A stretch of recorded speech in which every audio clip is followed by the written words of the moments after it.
I'm Brandi Kruse. Coming up today on Undivided, you hear it all the time. Every vote counts, but it's not just a saying. Literally every vote counts, and the Commissioner of Public Lands race is proving that. Plus, as Bob Ferguson claims to be protecting communities from violent predators, residents of Spokane are living next door to one of the worst. And a horrible jobs report could not come at a worse time for Democrats. That and more coming up today on Undivided. Remember, you can support our show for just $5 tiny a month, and we sure would appreciate it. You can sign up at undividedpod.com.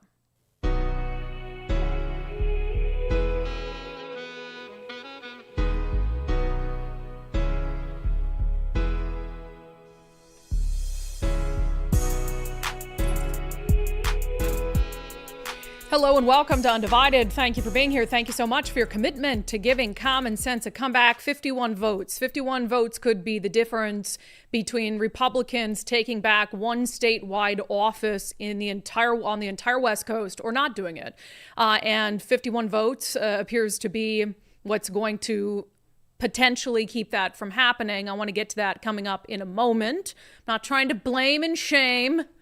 Or am I? I might be a little bit. Before that, I want to let you guys know we do have an event coming up this weekend at the Merton Ranch in Toledo, Washington. We're going to be there for the rally at the ranch. You're going to be able to hear from multiple candidates for elected office in Washington. And the featured speaker is Dave Reichert, a candidate for governor of Washington State. Bring your lawn chair. You know the drill. Nicole and I will be there. Bring your lawn chair. We'd love to see you in Toledo on Saturday at the Merton Ranch. Starts at 6 p.m. Should be a blast. Food trucks, candidates, us. What more do you need? So I know we do a lot of events up this way, so it'll be great to get down to Toledo. So I'll have that across social media as well. All right, 51 votes. Let's dive into this. It's been a wild ride in the Commissioner of Public Lands race, but it does prove, we say every vote counts, man, get your ballot in, every vote counts, but it does. And sometimes there are races that are this close, and you don't want it. What I would say leading up to November is none of us want to get to November, the day after the election, and wake up and realize once results are finalized that Dave Reichert loses to Bob Ferguson by 10 or something.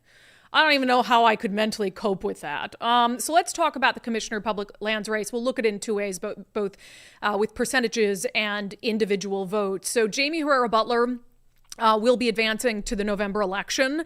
I don't think that's been in doubt. She's a Republican. The question was whether a crowded Democratic field was going to result in two Republicans moving forward, which would of course mean that Republicans would take back that office. But Dave Updegrove has managed, as the final ballots were counted yesterday, to just squeak out ahead of Sue Keel Peterson. Yesterday was crazy. They'd been going back and forth a little bit. At some point, Sue Keel Peterson was up just a handful of votes. But the last remaining ballots to be counted in King County just didn't go in her direction. And again, we're talking about 51 votes. 396,300 for Dave Updegrove and 396,249 for Sue Keel Peterson. So this will move into a hand recount before the results are officially certified. I just fail to see how there's going to be a swing of 51 votes. So we also need to have a conversation about, and I'm not accusing anyone of anything, but about how the hunt for curing ballots went. We know that Democrats just have a better ground game than the Republican Party does. And, you can send out volunteers, the addresses of the voters who have issues with their ballot, usually an issue related to leaving a signature off or a signature that's not matching up. And so Democrats go down and they hunt down those voters in blue areas where it's more likely that the voter voted for the person who, in this case, Dave Updegrove, they wanted to increase votes for. And then Republicans, go into conservative areas and try to track down voters who need to cure their ballot. So that process is done. So at the end of the day, we'll see how many kind of Republican ballots got cured versus Democratic ballots got cured and sort of whether there were any shortfalls there. But volunteering for that kind of stuff matters. Tracking your ballot matters to make sure you can do it all online that, hey, my vote was counted. But at the end of the day, 51 votes that could have, had and I'm not saying that Jaime Herrera Beutler is going to lose. I think that she has every opportunity in the world to beat Dave Up the Grove in November, although we know it's very difficult for Republicans to win statewide office here. But she has great name recognition. She's very independent-minded. She voted to impeach Donald Trump, which didn't ingratiate her to a certain segment of the Republican base, but that makes it harder to label her as some sort of extremist. So she certainly has a chance, but it would have been much easier for her to win if she was going against Sue Kiel-Peterson than it would going against a Democrat. So that's just the reality of the situation. I had to, in our daily subscriber show poll on Locals, Patreon, and X, I had to ask the question, how many of you voted in the Commissioner of Public Lands race? Because, I mean, I have faith in you guys. Obviously, you watch this show. I know you're out there casting your ballots, but I thought, oh, God, what if we do that poll and the number of people who say no is like 52? I would just quit. I would quit. That's not the case, though. Across all the platforms, only 2 people out of hundreds who've taken the poll this morning, and I just dropped it a half hour ago, so more people will vote, but say they did not vote in the race at all. Huh. And of course, you know, there are a lot of people who probably didn't vote for either Sue or Dave, so whether they voted or not, it's not contributing directly to this issue with the 51 vote gap. Now, I can't see who voted no. I don't know if you guys knew that. I can't actually see what your votes are individually, only collectively. If I knew who the 2 were, I'd call you personally, or I'd stop by your house. No, I'm kidding. But I'm glad our subscribers, I mean, still it's 2. I don't like to see that. Every vote counts. But this was a huge opportunity. And look, you know, Democrats made a mistake by running 3 fairly well-known candidates, really kind of 4, and they could have paid the price for that. I don't think that they will end up paying the price for that, and so it'll likely be Jamie Herrera Butler and Dave Up the Grove in November, but we'll see. Maybe ballot counting went awry in a county, and we're going to see something find different. Some missing ones. Well, you already know that if they find missing ones, it's not going to be for Sue Kiel-Peterson. So, wow, am I an election denier? I'm just saying, I don't think people are all worried about hand ballots or whatever, but 51 would be a pretty big swing. I think that would be concerning for folks, but hand count territory nonetheless. All right, our show is going to take a turn now to turn for the worse in terms of the subject matter. Gosh, this story is just breaking my heart today. Oh, I watched Como, their story on this. What is wrong? Society's broken. I mean, especially, we don't know who the suspect is yet. I have a guess in my mind as to age, etc. I don't know what's wrong with our society. Some of the horrific crimes that are committed against the most innocent and vulnerable people. You know, I'm reminded of the string of attacks on elderly Asian Americans, you know, who were robbed sometimes at the doorstep of their home, were seen as vulnerable targets. And now we have a story out of South Seattle about an 80-year-old woman, a dog walker, who was killed during a carjacking in Madison Valley. According to Como News, the police said the victim was a dog walker who had several dogs in the vehicle when she was carjacked and killed. Investigators said the woman was dragged by the vehicle as the suspect was fleeing. SPD spokesperson Eric Munoz told Como during the carjacking and struggle, she was struck by her own vehicle and she landed in the street and she did pass away. 80 years old, dog walker, targeted in the middle of the day, thrown out of her vehicle into the street, hit by her own vehicle, and dies in the street after 80 years on this planet. That's about as cold and callous as you can get toward another human being. Como News did speak to not only someone in the neighborhood, but also a friend of this elderly woman. It just goes part and parcel for the kind of anarchy we have in Seattle now. How can you murder a dog walker? How can you murder a beloved dog walker? I mean, what is wrong with you? You know, why do you do those things? An 80-year-old woman, you know, with 6 dogs in the car? Really? How can you do that? Yeah. What that guy said at the beginning, I guess I'm kind of surprised by hearing a Seattle resident make that acknowledgement that this is because of the anarchy that we've allowed. But if he lives in that neighborhood in South Seattle, man, I don't know how you could describe it as anything other than anarchy down there, certainly with some of the gang violence that we have seen. Frankly, a lot of crimes committed by young black men. And as a society, we have decided to treat those crimes as a symptom of guns as opposed to a symptom of other things and really deal with the underlying reasons. Again, the only description SPD put out about the suspect was it was an adult male. So I don't know if they were masked or whatever it was, because there were plenty of witnesses nearby. So I don't know the age or anything like that. But certainly there has been a lot of crime in these neighborhoods. I mean, downtown Seattle, Chinatown International District, South Seattle, these are really areas of the city where it has been anarchy. And good for that resident for seeing it. It's just sad that, it's an 80-year-old woman who has to pay the price for the kinds of policies and politics and soft on crime and hate the police and police defunding and, take it easy on juvenile offender approach that Seattle has had for so long. Secondary, of course, to the loss of this 80-year-old woman, I know that there are going to be people who have questions about the dogs. According to Como News, the owners of one of the dogs that was in the car told Como the animal was located approximately a mile away from the carjacking scene. Just after 3 p.m., police responded to a report from Seattle Animal Control that a dead dog was found at Brighton Playfield inside a garbage can. And that is also where the vehicle that was stolen from this 80-year-old woman was located as well at the park. So not only did this person pull an 80-year-old woman out of her car in broad daylight, hit her with her own car, leave her there to die, but one of the dogs was also murdered and discarded in a trash can at a park. Society's broken. I mean, absolutely broken. And we'll wait until we have more information about this suspect, but I'll venture a guess that this is not the first time this suspect has committed a crime. You don't go from committing no crimes to murdering in cold blood an elderly woman and killing a dog and throwing it in a garbage can. And I'm sure that, there'll be conversations about, it's gun issues or whatever it is. And it's like, man, how many times do we have to have this conversation? First of all, there's no consequences. I'm venturing to guess it's a young person. No consequences at all. We have Democrats in power who want to talk about closing the youth jail at a time when there's more violent youth crime than we've ever had before, where there's more incidents of shots fired than we've had before. And they just don't want to take it seriously. They don't want to look at some of the underlying problems. And yes, I am talking about economic problems. I'm talking about problems in the household. But at the very core, we have a society that has said that there aren't consequences for these things. And that when, young people act up in a criminal way, that somehow it's the system doing that to them, that they're not accountable for their own behavior. So I hope that this is, I hope it's a wake-up call, but it's not going to be. I mean, we've seen, look at Ina Kwan.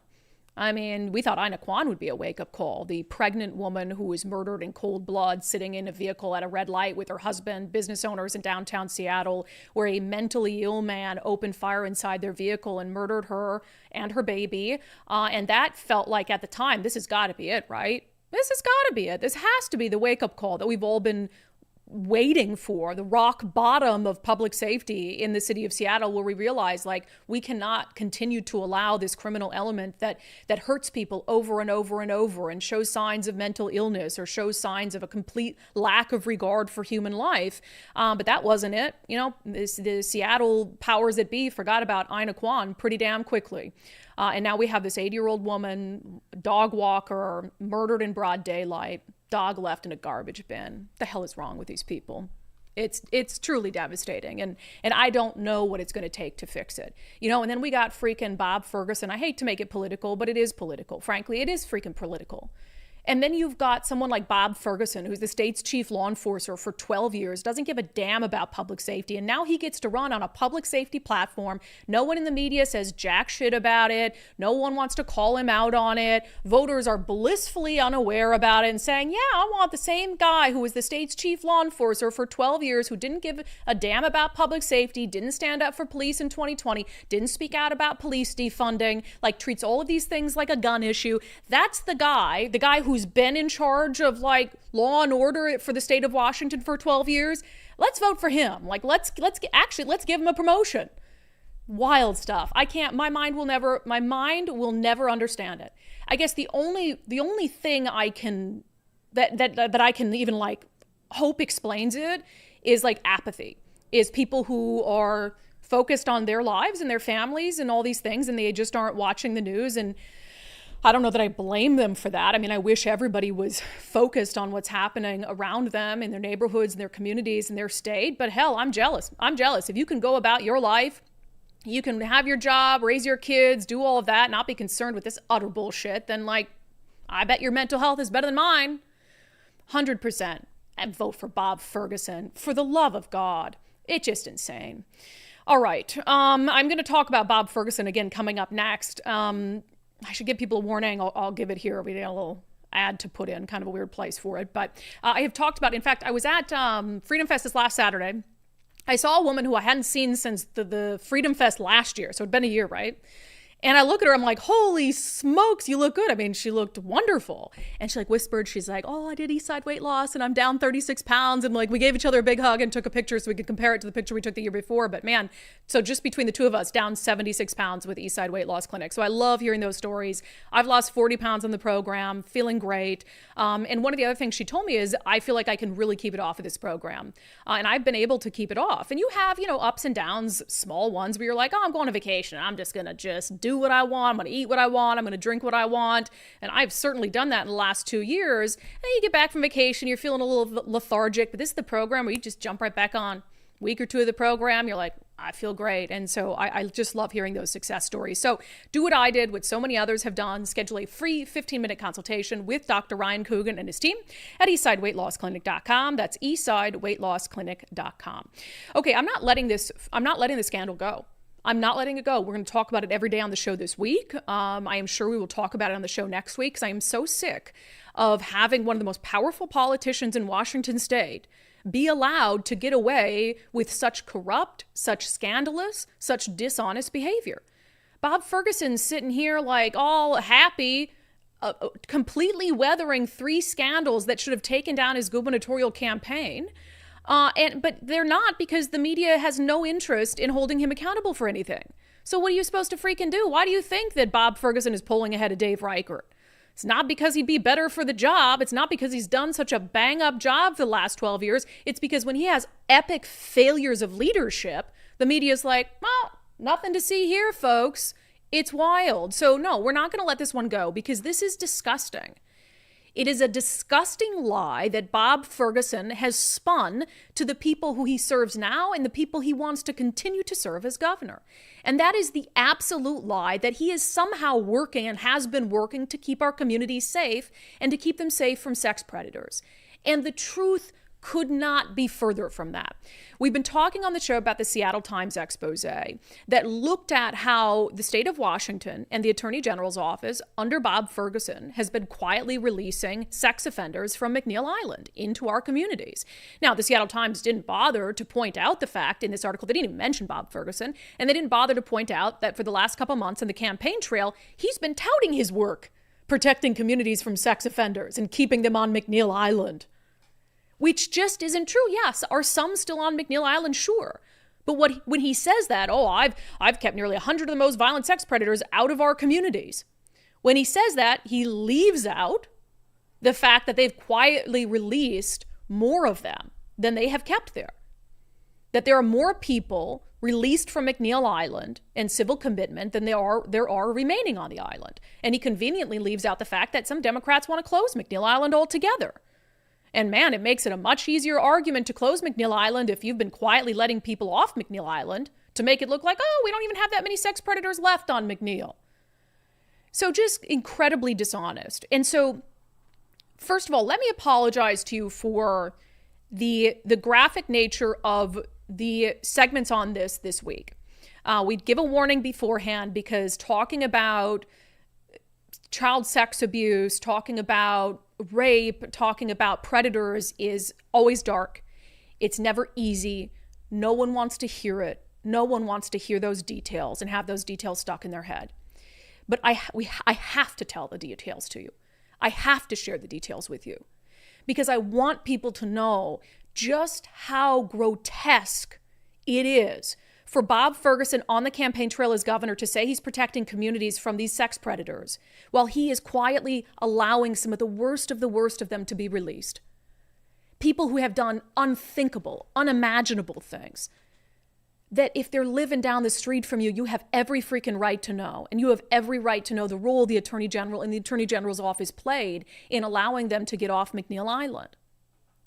So we're going to share a story with you today about a woman named Laura F. McCullum. McCollum is now about 66 years old, and she is living in Spokane. She's been living in Spokane on unconditional release since 2020, about the onset of the pandemic, a few months into the pandemic. Laura McCollum is an interesting case.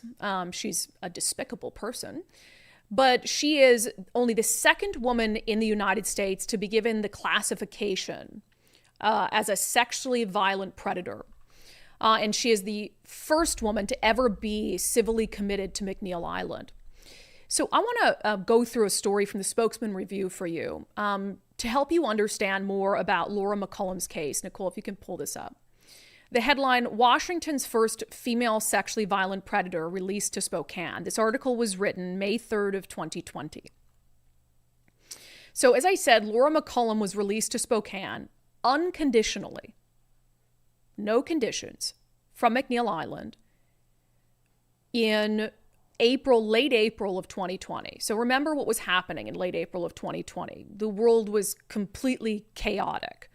The pandemic was happening. The Spokesman Review did this story, but man, people were really distracted at the time, understandably so. So there may be many of you who are hearing this story of Laura McCollum and the horrors that she perpetrated and the story of her release for the first time.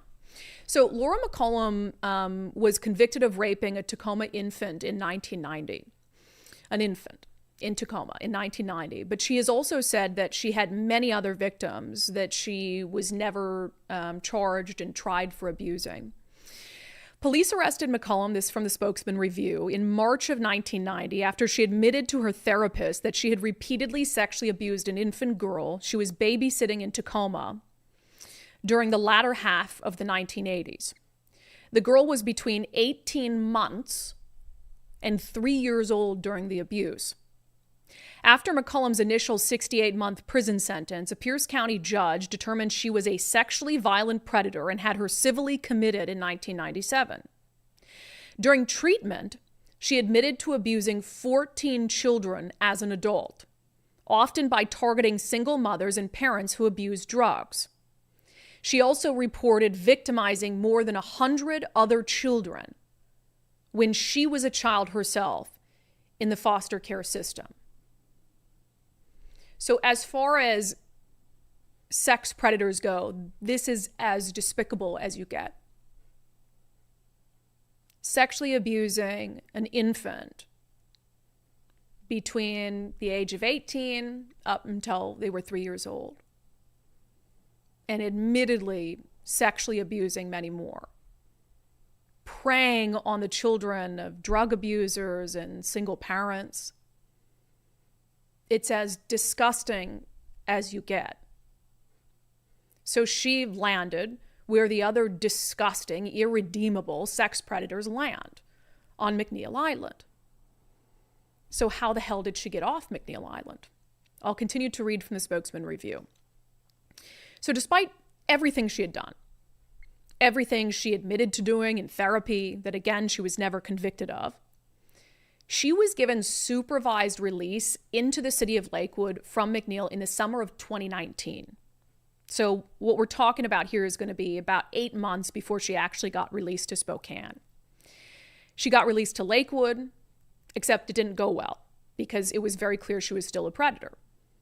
So she ended up being returned in 2019 to McNeil Island not once, but twice. From the Spokesman Review, McCollum began her transition back into society in June of 2019 when she was released to an apartment in Lakewood under strict supervision. But in July of that year, McCollum reported noticing a girl around age 6 in her neighborhood, who she then began watching from her porch and through windows. She said she fantasized about having sex with the girl. So McCollum was arrested in July of 2019. Again, it had just been a month since she'd been granted strict supervised release in Lakewood. Couldn't even last a month. So she was arrested in July of 18, returned to McNeil Island due to concerns about the child, the 6-year-old she was watching and thinking about having sex with, and other minor violations of her release conditions.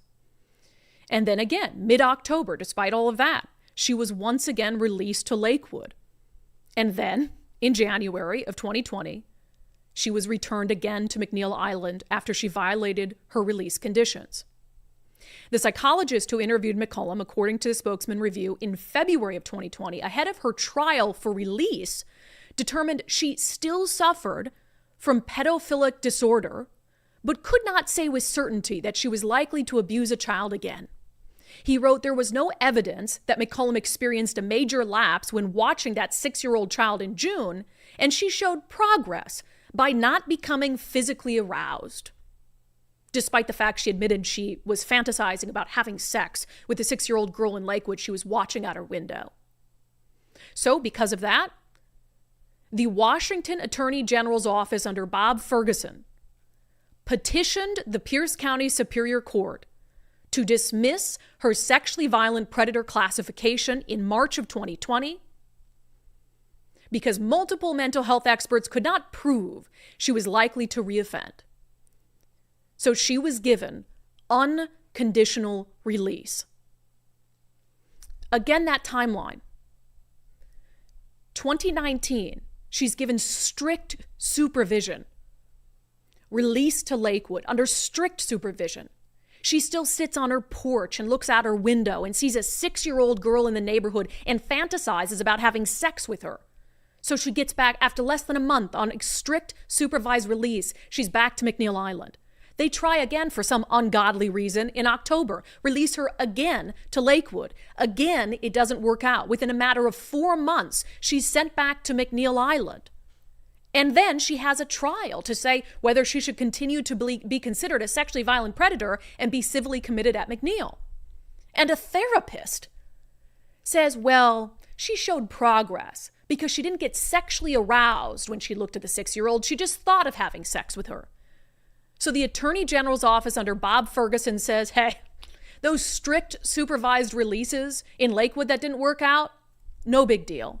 Let's give her unsupervised release, unconditional release into the city of Spokane. And to the best of our knowledge, that's where McCullough is today. Now, there's an author who wrote a book about her. Had interviewed her many times for the book. The book is called Laura and Me. It's a book by Sylvia Peterson.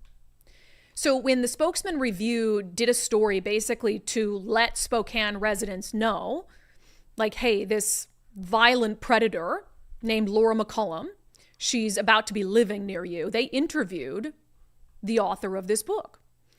And no surprise, Sylvia Peterson was very worried for the community, having interviewed this woman many times, knowing her better than perhaps anyone. Sylvia Peterson was quoted in the Spokesman Review article. It says, the court's decision to release McCollum was a shock to Sylvia Peterson, who believes she should never have been released after numerous interviews with the sex offender that informed her 2014 book, Laura and Me. She told the Spokesman Review, that is still my opinion. She referred to the fact that on supervised release after a month, McCollum was staring at this 6-year-old girl, thinking about having sex with her. Peterson said, that's a dangerous pedophile. If she would do that under strict conditions, she would certainly do that under no conditions. Peterson said she thinks it's not a matter of if she reoffends, but when. Quote, unfortunately, there's going to be at least one more victim between now and then. People don't look at a woman and think she's going to molest their children. So again, I want you to think about Bob Ferguson multiple times over the last month, praising his own work in protecting communities from sexually violent predators and keeping them on McNeil Island, while completely keeping you in the dark about the very dangerous sex predators like McCollum, who his office have sought unconditional release for. A woman who raped babies. A woman who twice showed that she couldn't even be successful under strict supervision. And then just like that, while the rest of us are distracted with the pandemic, she's given unconditional release into the city of Spokane. It is disgusting for Bob Ferguson to hold up his record on sex offenders and McNeil Island as something to be proud of. And this is typical of campaigns, right? They focus on good things they've done, or in this case, just his job. It's the job of the Attorney General's office to fight for or against civil commitment. So sure, have there been instances where Attorney General Bob Ferguson's office has successfully petitioned to keep a predator on McNeil Island? Yes. He touts those, fine. But he does not acknowledge that they have been quietly, at a rapid pace, under his tenure as Attorney General, been releasing many of the worst sexually violent predators into communities unconditionally. He's giving you half the story at best on such a disgusting, horrible, critical topic. And the media just lets him freaking do it. How could you ever trust a media outlet that isn't covering this story through the lens of Bob Ferguson? Tell me that. The Seattle Times does this massive expose, doesn't even mention him by name once, doesn't talk about people like McCollum, who A.G. Ferguson's office petitioned to have unconditional release during the pandemic. It's beyond disgusting. It goes beyond the normal lies and lies of omission that we hear from political candidates and ignorance from the media or laziness from the media. We're talking about someone who's raped babies, who the AG's office says, yep, kick him to Spokane, unconditional. And we're just going to ignore that. And that's like the guy who is winning in the polls to be the next governor. Holy shit. Holy shit. Sorry. That's insane. That's mental. That's mental. He doesn't belong in the AG's office if he can't acknowledge some of this is happening. And he certainly doesn't belong in the governor's office. And I've said it a million times. I know. I can envision this happening at the first debate between Dave Reichert and Bob Ferguson, where he's called out for this. I guarantee what he's going to say. Oh, you don't value the Constitution and someone's constitutional liberties? I thought that's what Republicans were all about. I can't keep them there if a therapist doesn't say that they might reoffend. Well, first of all, the state needs better therapists to look at this. Because she literally, after a month of supervised release, admitted to looking at a 6-year-old girl repeatedly out her window and fantasizing about having sex with her. And you don't think, therapist, that shows that she's a risk to reoffend? What is wrong with you? What is wrong with you? And to Bob Ferguson, I guarantee that's the argument he'll make. Constitutional rights, can't hold them there, can't hold them there. Interesting how the only time you care about preserving our constitutional rights is when you're fighting for sex offenders. Weirdo. Insane stuff. Horrible stuff. Disgusting stuff. Tell the truth, Bob Ferguson. And if you won't, I pray to God the media will ask you the questions that need to be asked about this. Wild stuff. It angers me more than any other issue that has come up with that man. And we are not letting it go. All right, we're going to get to our segment. Oh, swear jar. I'm sorry. I'm not even sorry. I'm not even sorry today. I'm not even sorry. I'll put money in the swear jar later. Listeners got you. Thank you. I need a deep breath after that one. I need deep breath and water. It just drives me nuts. It's the most disgusting, Rightly despicable lie. It's like it's such a half truth. Like the job of your office routinely is to do this stuff and keep them on the island. That doesn't mean everyone's going to stay on the island. Some people might have successfully been treated. And yeah, I believe they have constitutional rights. You know, we can sit here and have an argument about whether sex offenders should be put to death. Mm-hmm. I think if you rape a baby, you should be put to death. Not a big fan of capital punishment, but yeah, I think that's appropriate. But that's not the reality we're living in. We don't put anyone to death in Washington State. I don't know how you prove somebody's going to reoffend. That's the that thing. bar Unless they is tell ridiculous. Unless they tell you, yeah, I'll probably rape a kid when I get out. I mean, this episode's going to be demonetized, going to be taken down because the AI bots are going to hear all this. But that's fine. It needs to be said. But how do you prove that? And then also, they don't have it that bad on that island. I've heard that they get whatever they want over there. They just make a request and they get all this stuff and we pay for it and it's fine. So give me a break. Yeah, they're lucky to be alive, frankly. So it's just for Bob Ferguson, and we can't let this one go. I refuse to let it go. I don't care if we have to do a story on it every freaking day until the media actually does its job. Like, it is not a big leap for the Seattle Times to also add, and Bob Ferguson saying this on the campaign trail. Like It's the 1 in 4 that reoffend too. So he's fighting to get them out, and 1 in 4 are reoffending. So, you're right. And so that shows, maybe it does show that whatever they're doing to treat these pedophiles on McNeil Island isn't working, or maybe you can't treat a pedophile. And that's why we have McNeil Island in the first place. That's why we have civil commitment in the first place.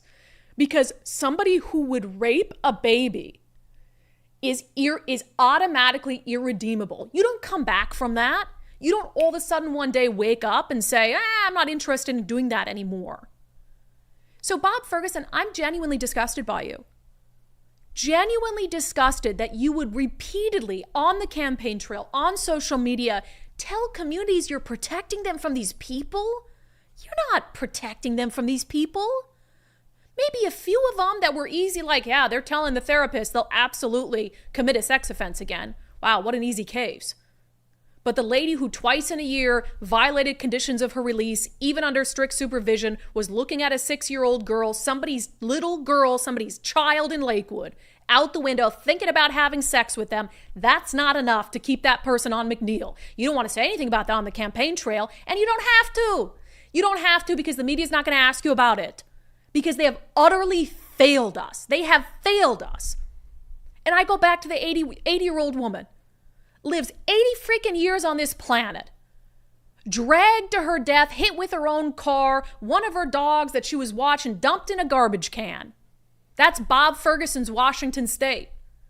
That's the environment he's allowed to fester.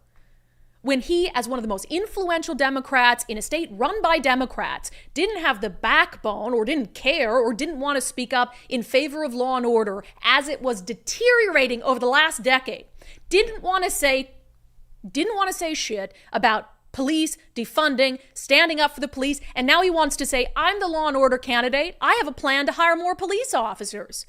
You don't have a plan that's worth jack, because no one works for you, you absolute coward.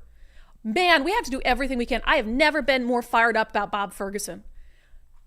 Again, like I said the show a couple months ago. Sorry, I'm going to move on in a second. I said in the show a few months ago, like, I don't think he's a bad person.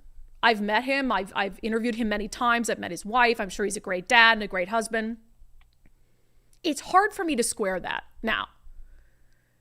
Like, he has daughters, right? So it's hard for me to square the father of daughters who wants to brag that he's protecting communities from pedophiles who target young women when he's not doing that at all. At the very least, it's hit and miss. He's not doing it more often than not. They're not able to successfully keep these predators on the island. So I'm having a really hard time with the good person thing right now. So, all right, we're going to get to our segment Unbelievable coming up next. California offering 0 down, no payment home loans for undocumented immigrants. That from our friends at the Center Square. First, we've talked a lot about if you're going to sell your home, and something interesting might happen with interest rates coming up soon. We'll have that news in national. But we've told you, check out a few real estate agents if you're looking to sell your home, but don't choose one until you've talked to our friend Wes Jones at sellwithwes.com. That's what Sharona Rhodes and her husband did when they went to sell their home. They checked out a few. They ended up going with Wes. He fronted them $10,000 to help with repairs that were necessary to get the price they wanted for their home. And that was a scary thing, though, because you have to pay that money back on the back end. And so she's like, gosh, will it sell for enough that $10,000 he put into it was worth it?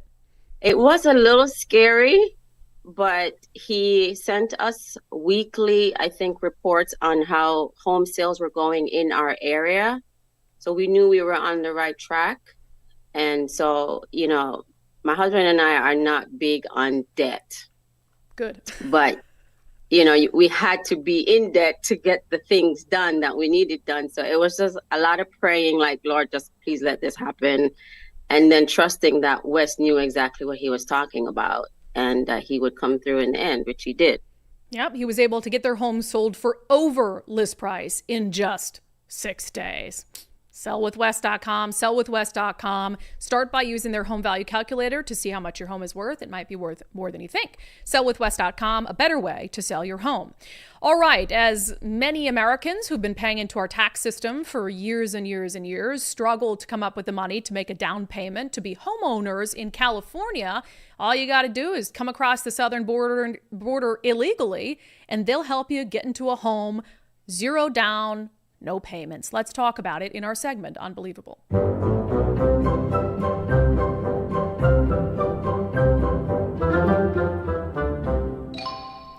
All right. So a little background, California has like a weird lottery system. It's part of their California Dream for All Shared Appreciation Loans program, where yes, even longtime California residents can qualify for help from the state for zero down, no payment home loans. So that already exists, right? But now there is this effort to pass a bill that would say, even if you are in the country illegally, you can benefit from this program. So this comes from our friends at the Center Square, California Division. California advances zero down, no payment loans, home loans for undocumented immigrants. AB 1840, which already passed the Assembly and now faces a floor vote in the Senate, would prevent the state's California Dream for All Shared Appreciation Loans program, what a dumb name too, California Dream for All Shared Appreciation Loans program, from denying individuals on the basis of their immigration status. The program allows applications to secure loans of up to 20% of the home's purchase price, or about what a typical down payment is, with zero down payment on the state loan and no payments. The state's loan can potentially be repaid to the state when the home is refinanced, sold, or transferred, with the borrower paying back the original loan amount plus 20% of any increase in value on the property. But it's not clear what would happen if a family decided to hold on to the home, as there are no provisions on how long a property can be held for, which means certain kinds of trusts would potentially allow the loan to not be paid back. So basically, this is one of those situations where like zero down, zero payments, but if you refinance, if you sell the home, you've got to pay it back. And then if you make we know how home prices are here in California. If you make like $1 million on the home 20 years from now, you also have to give us 20% of the increased value of the home. But if you decide to keep your home and it just stays in the family, then like, congratulations, you got a nice fat gift from taxpayers to become a homeowner. So the change here again is like, oh, you could even be in this country illegally. You could come across the border at Tijuana, and you could say, I want the California Dream, because apparently the California Dream is for all, even those who aren't paying into the tax system that is funding the California Dream. Doesn't really seem fair. And I've got to say, this quote, I had to read it, from bill author Assemblyman Joaquin Arambula, a Democrat from Fresno, is just par for the course. He says the social and economic benefits of homeownership should be available to everyone. As such, the California Dream for All program should be available to all. When undocumented individuals are excluded from such programs, they miss out on a crucial method of securing financial security and personal stability for themselves and their families. Don't you think they made a decision to miss out on those things when they decided to cross the border illegally and come into this country, as opposed to go around the legal route that many, many people from many countries do, the more difficult route? And don't you think that being here legally or on some sort of legal visa would give them more ability to secure financial security and personal stability? I don't imagine there's a lot of financial security and personal stability in living in a country illegally under the radar. You know what I'm saying? So I feel like they bear a lot of the responsibility for entering this country in a way that would not give them personal stability and financial security. And look, I'm going to get to this in national. It's this weird thing where how do I put this? We got born here because we're lucky. I didn't do anything to be born an American. I got lucky. That's awesome. I won the lottery. Nicole didn't do anything to be born an American. That was our ancestors. Good for us, right?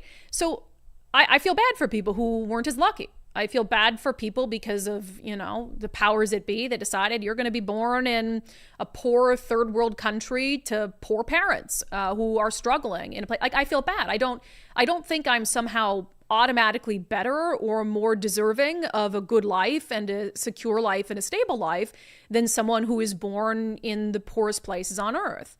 The wonderful thing about our country is we give people an opportunity to come here and be part of this. Just because you weren't born here doesn't mean you can't become an American, doesn't mean that you can't come here and contribute to our society and be part of it and grow and all these things. But there are so many people who do that the correct way, and there has to be order to it.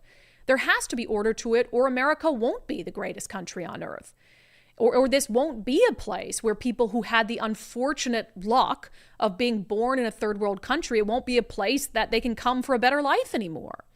So, that's the thing I always go back to is like, yeah, I don't think I'm better because I'm an American. I just happen to be born here. I mean, lucky my parents didn't move to Canada because my dad was from Canada. My mom was here. Not that Canada is the worst place on earth either, but I'd be living under Justin Trudeau right now.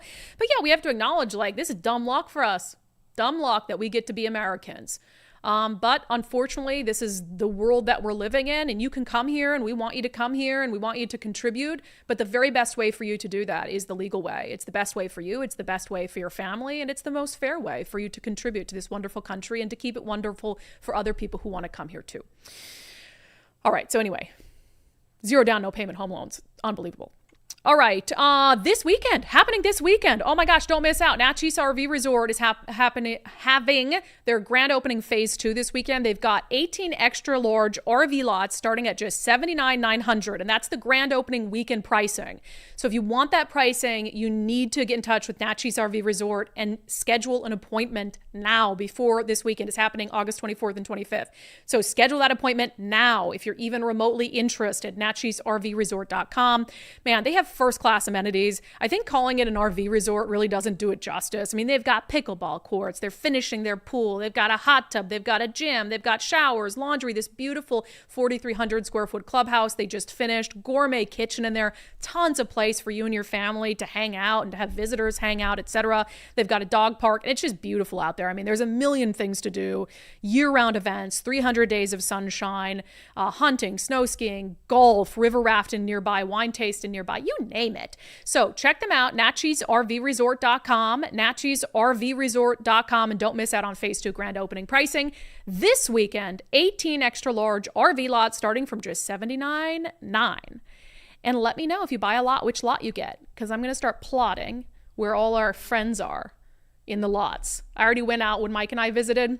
An undivided subscriber had just bought one of the lots, so I went and checked on it for her. I took a picture, and I'm like, your lot's here. It's ready for you.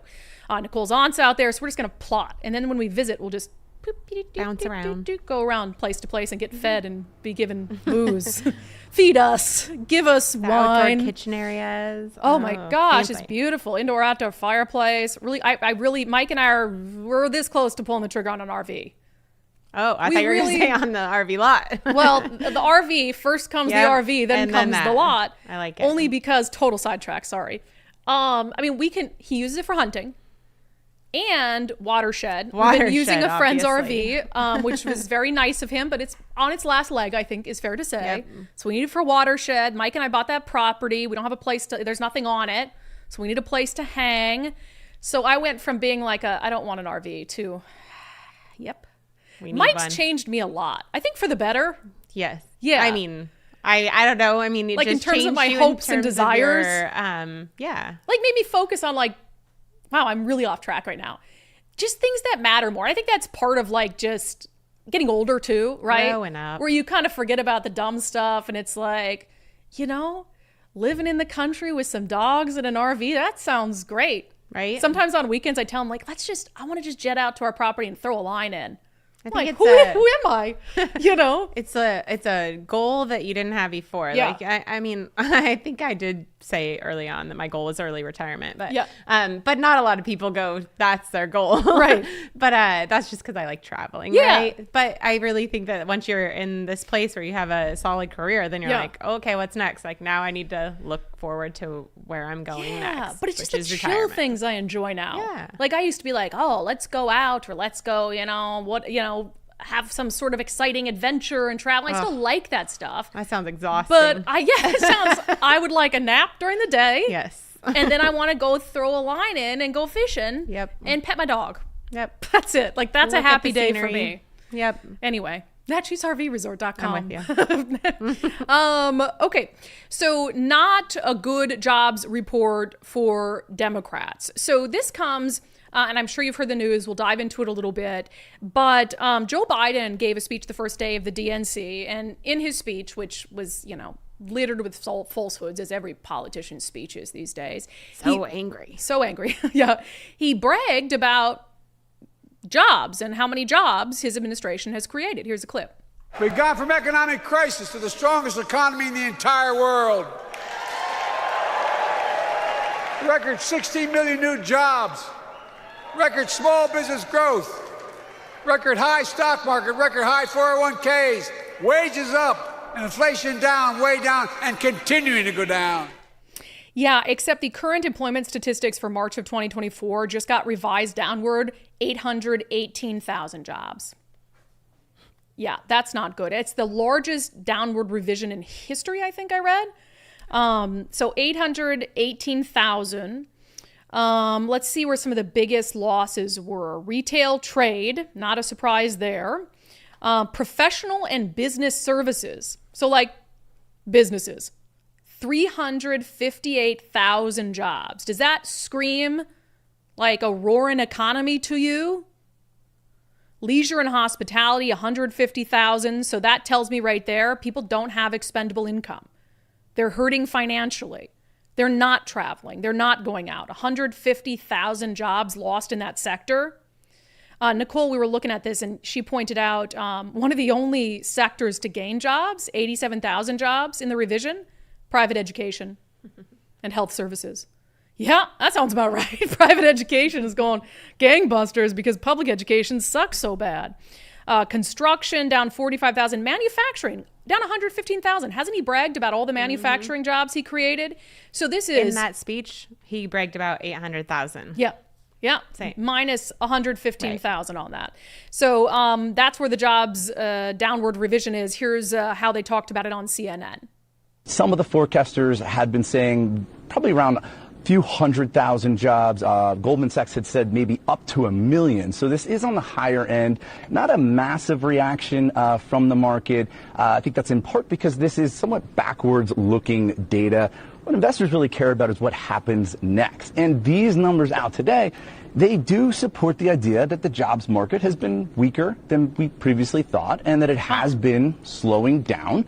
That makes sense because we know the Fed has been working hard to slow the economy down as it tries to fight inflation. So I do think that the fact that the economy had more than 800,000 fewer jobs than previously known supports the idea that the Fed is going to start cutting interest rates next month. The question still remains whether or not it's a 1/4 point or a larger interest rate cut. But either way, it's going to lower mortgage rates, credit card rates, and car loan rates. Yeah, and the thing is, he says it's backward-looking data, which it is, right? Because they're revising the jobs report from March of 2024. But that's the data that Biden is pointing to when he says things are great. Things are going great. Look at the jobs report. And Kamala Harris has to speak this week at the DNC, and I'm sure that she's revising her speech, just like the jobs were revised. Because maybe she's not. Maybe she doesn't care and hopes people in the room don't realize. But this is significant. I will say tomorrow on the show, obviously we have Zach Abraham with Bulwark Capital on the show every Thursday. And so we're very much looking forward to asking him to explain to us, like we're 5 years old, how bad this is, what it means, what it's going to mean for rates, et cetera. So, could not come at a worse time for Democrats. And they can no longer claim, and we all knew this, right? We felt it. And that's the thing is, like, you can look at data and all of that, but you feel it. You feel it personally, that whole leisure and hospitality segment, fewer Americans traveling, so fewer jobs in that. So it's like this difference between people telling you the data says this, like Don Lemon. I was saying on the show yesterday, I couldn't play the clip because he put copywritten music on it, but him, people saying, I'm voting for Trump because I just don't feel like my money is going as far as it did. And he's like, well, the data shows that's not true. He's like sitting here talking to regular Americans, a millionaire, like you're not struggling as bad as you think you are, dumb. It's just so disconnected. So this reflects, I think, how a lot of people are feeling and how a lot of sectors are performing. But we'll ask the expert tomorrow. All right, I just have to play because I played when the Republican National Convention happened. I played Jim Walsh, the chair of the Republican Party, reading off the who their votes were going to go to. And so let's hear Shasti Conrad, the chair of the Washington State Democratic Party, flanked by Congresswoman Pramila Jayapal, doing the same at the DNC.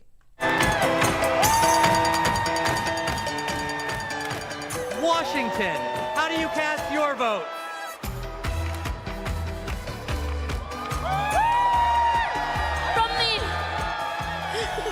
From the amber waves of grain and verdant origins of eastern Washington to the iconic waters of the Salish Sea, Washington stands proud as a part of the Blue Wolves.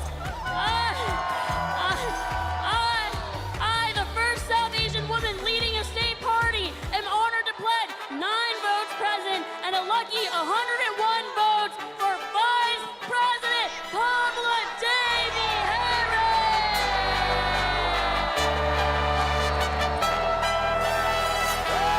Very jazzed. Wow. That's fun, though. Oh, those always look fun to me. I mean, it looks a little fun. Jayapal behind her Just is like a little hanging bit, on her, right? I mean, just hanging on her and like saying every word with her. It was a bit much. It was a bit much. Yeah. But I was like, well, people are excited. Fine. Be excited for your candidate. Jim Walsh, they were excited for, for the Donald Trump votes. It's just an interesting thing. I do think there are some elements of, the national conventions that are pretty fun and cool. And I like to see people involved. Now, I think Shasti Conrad is dangerous considering she wants to change our state constitution. What did she say? Clean it up? Clean it up, right. Have fun, girlfriend. But I do think that the energy is different coming from this one versus the Republican as far as outside. I mean, there's just more emphasis on what's going wrong outside of the convention than there is in the convention. I haven't seen a ton. I mean, of course, we've heard about Michelle Obama talking and we've heard about the big ones talking, Hillary, whatever. But I think I'm seeing more of what's going on outside and how angry people are outside than I am inside. Yeah, well, they're like burning American flags outside. And I love the guy that ran up and grabbed it out, put it out. They always do that. Sorry, if I see an American flag burning, I'm probably going to leave it because I don't want to get burns on my hands. So I'm not that brave. I am patriotic, but I'm not that brave. Well, I mean, he almost got beat up after that, too. That too. That's a little element of it.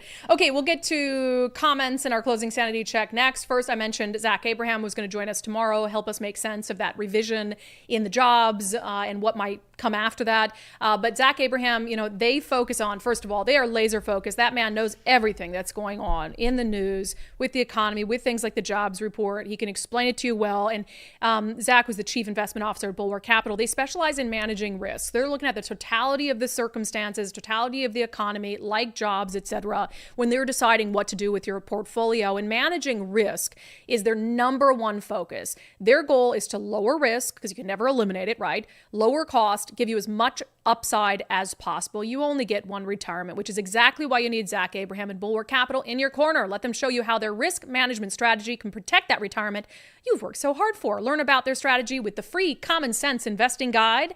Get yours by going to knowyourriskradio.com. That's knowyourriskradio.com. Investment advisory services offered through Trek Financial, LLC, an SEC-registered investment advisor. Investments involve risk and are not guaranteed. Past performance doesn't guarantee future results. Trek 24244. Go to knowyourriskradio.com. Oh, we did get quite a few. Did I swear that much? Yep, I think I did. Maybe more than any other show. It's unbelievable to me.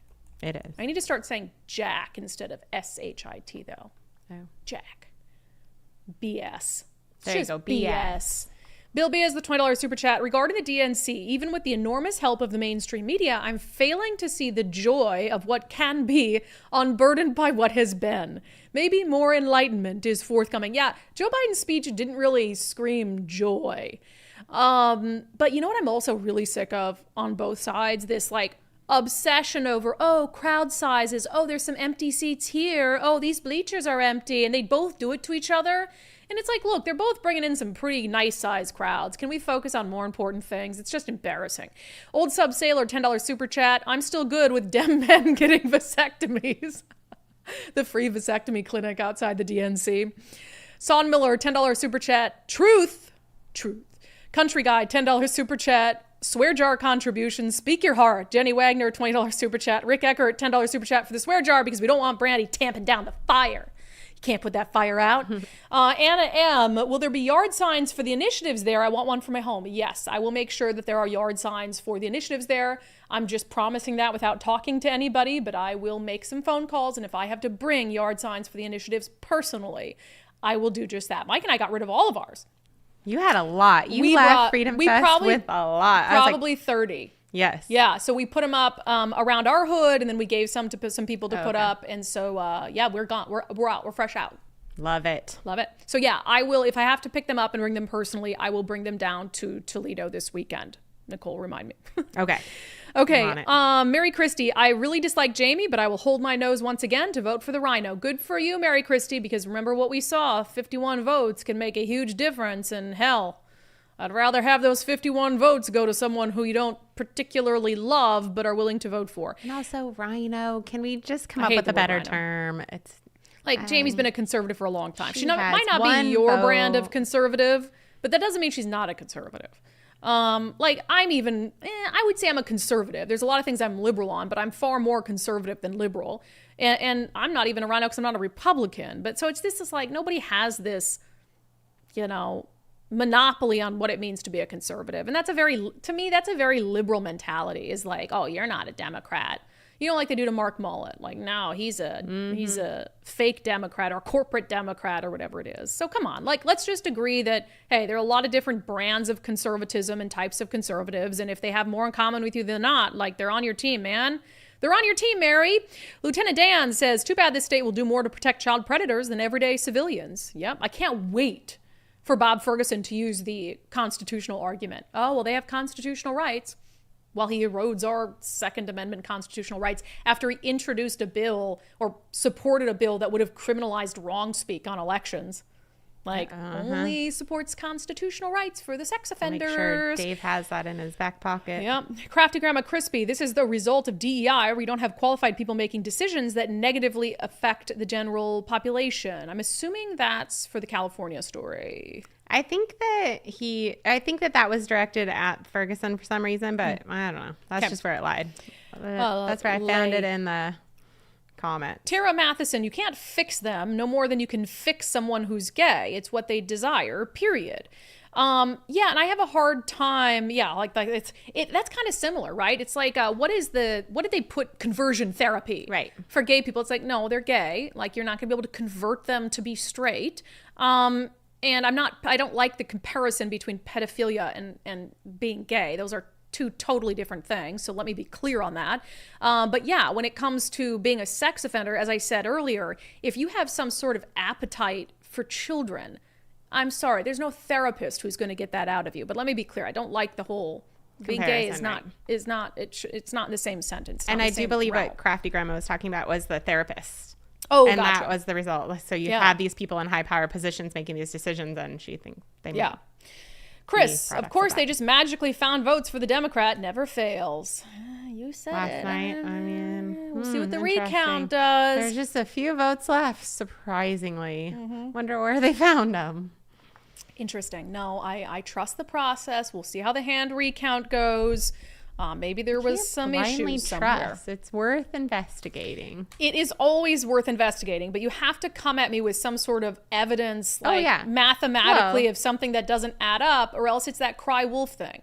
We had so much crying wolf over election interference bull, from the Lauren Culp, who lost by 500,000 votes. He's like, it was robbed from me. And then people don't listen to you. So I want tried and true, clear issues that can be investigated and looked into, and I want to ignore everything else and conjecture. I mean, I know we're just making a joke, but that's how you get people to be like, they're crazy election deniers and not hear you out. It's the cry wolf thing. So hell yeah, look into that, see if there's anything fishy funky going on. And that's why they do the recount, right? Correct. So we'll see. Jokes are fine, but it worries me because I don't want cry wolf and then something serious happens and no one pays attention, because it's like, well, you guys have been screaming about that for years with no proof. All right, good comments per the usual. And with that, I'd like to end our show with our closing sanity check. It's going to be from the DMC, but let's get to our closing sanity check. So Michelle Obama and Barack Obama spoke at the DNC. Man, Barack Obama's a good orator. I gotta give that to him. He really is. He really is. And being a good communicator is really important. Michelle Obama spoke. She had a line that's been talked a lot about, but I just want to give my thoughts on it. Here it is. No one has a monopoly on what it means to be an American. No one. Yeah, I don't think anyone thinks they have a monopoly on what it means to be American. There's this idea that because some of us would like people to become an American in the right ways, that somehow, we're racist or, we want to keep America pure or whatever it is. And that's just an insane thing. I mean, America is this wonderful melting pot. It's always been a wonderful melting pot.